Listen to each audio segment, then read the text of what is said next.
Now here's a very important example because this is very similar to the applications of power series you're going to meet in courses later in engineering and in physics. Let's use our power series, our knowledge of power series, to approximate the following integral, and we also want to control the error. We want to make sure that we're making an error less than 10 to the minus 10. We can get a power series expansion for 1 over 1 plus x to the 7. As we did above, we substitute minus x to the 7 for x in the power series representation of 1 over 1 minus x.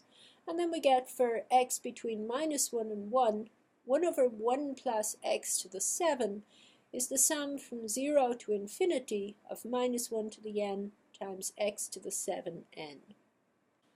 Now, taking the integral of both sides, we get that the integral from 0 to 0.1 of 1 over 1 plus x to the 7 dx is the integral of the right-hand side. It's the integral from 0 to 0.1 of the power series 1 minus x to the 7 plus x to the 14 minus x to the 21 plus x to the 28, etc., etc.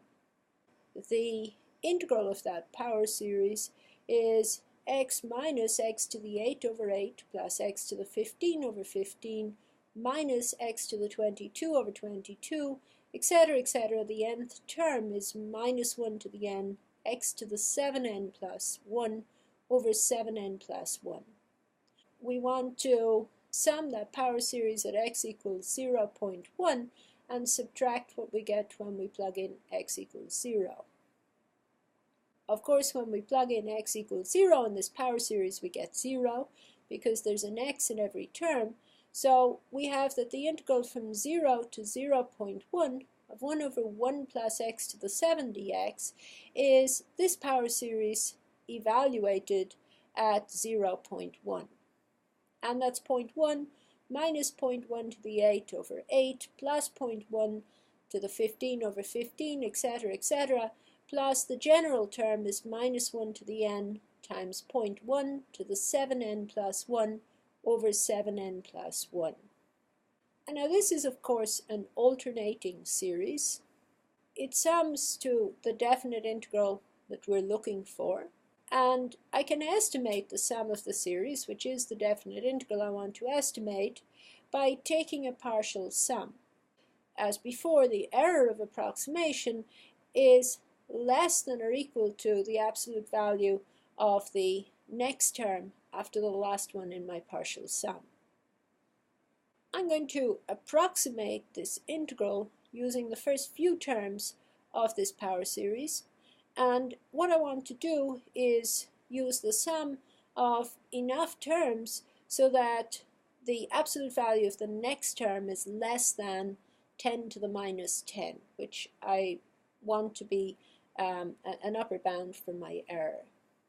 Since the absolute value of 0.1 to the 8 over 8 is not less than 10 to the minus 10, but the absolute value of 0.1 to the 15 over 15 is less than 1 over 10 to the 15, which is certainly less than 1 over 10 to the 10, then I can use just the first two terms of this power series to estimate the integral with the desired level of accuracy.